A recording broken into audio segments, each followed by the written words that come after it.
Welcome back to another episode of the Casey Campbell Podcast. Casey Campbell with you, of course. Pleased to be joined by Aaron Telitz, the driver of the number 12 car for Vasser Sullivan Racing in the GTD category. How's it going? It is great. Thanks for having me on. It is time once again for Rolex. How excited are you to start the season?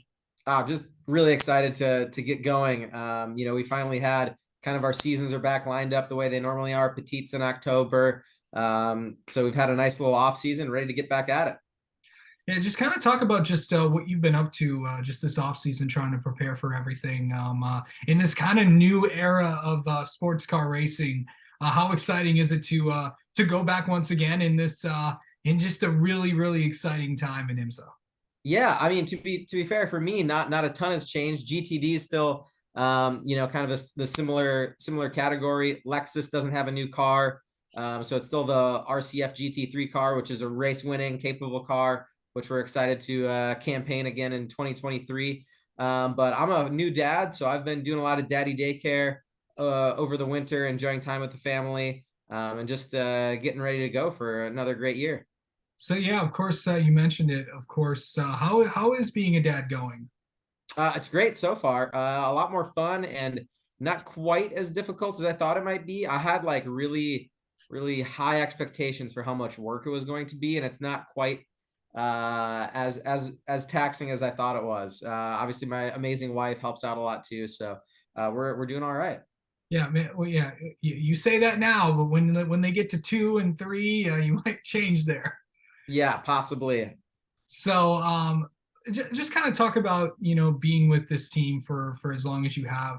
Just kind of talk about the growth that you've kind of seen with this Vasser Sullivan team the last few years.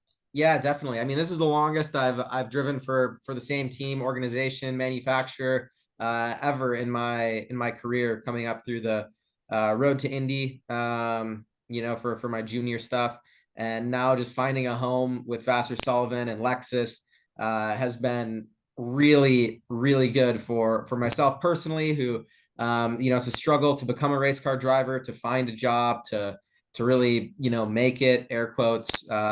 It's felt really good to have that stability, to be able to grow each year in my role. First starting off as just the endurance driver, and then moving into teammates with Jack, and now leading the 12 side of the team in GTD with Frankie Montecalvo as my teammate last year and this upcoming year in 2023. Just it's been really rewarding for me, and I'm excited to see what we can do not only in 2023 but in the future. Yeah. So kind of for people that may not know, kind of talk about, of course, you and Frankie will be the two main drivers of the 12 car, but you also have some other drivers this weekend, one for this weekend at Rolex, as well as the other endurance races throughout the season. Yeah, so Frankie and I, the two full-time drivers, if you will, and then for all the endurance rounds, we add on Parker Thompson, who I've known for a long time. Great open wheel driver, won the Porsche Carrera Cup championship in North America this past year. So he adds a lot to the table. And then for Daytona only, we have Kyle Kirkwood, IndyCar driver for Andretti. So, I mean, we've got sort of a star-studded lineup in GTD. I think probably one of the best, if not the best lineup in the GTD category, which is exciting. Yeah, I think out of that, three out of the four of you guys have all raced in like the road to Indy at some point. Like you guys were all together. Yep. At some point. So that's pretty cool.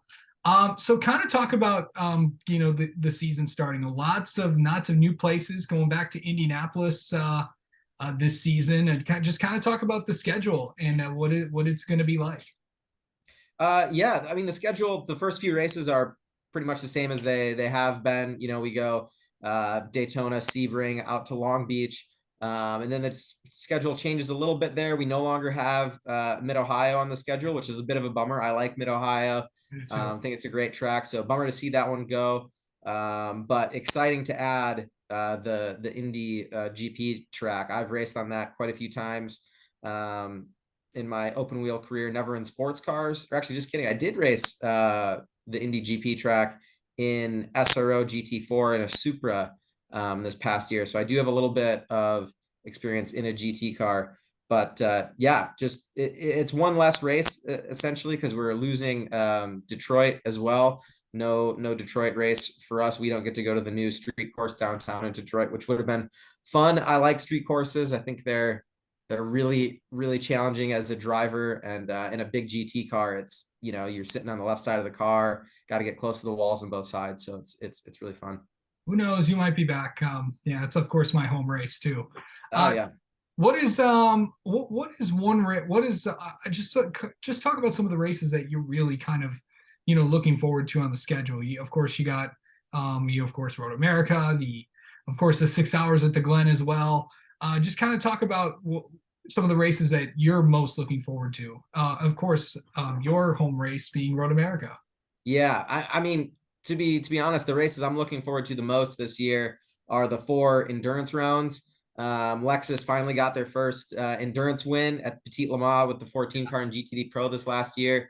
I think we've got our package working well for endurance racing now. So I'm looking forward to adding to that, whether it's the Rolex or our Sebring or the 6 hours of the Glen and Petit Le Mans. So those 4 races really looking forward to. And obviously having Parker with us as well for those will be great for our car too. Yeah.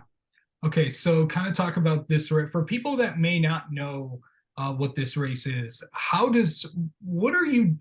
I think the more interesting part about this race is what you're doing outside of the car than inside the car because you're doing so many things, trying to get rest and all that stuff, starting to stay hydrated for a 24-hour period. Yeah, it's a lot. Obviously we spend more time not in the car than we do in the car during a 24-hour race, because we're split between 4 drivers for us. And the main thing, it gets tricky when you get kind of past midnight and you need to start getting some rest.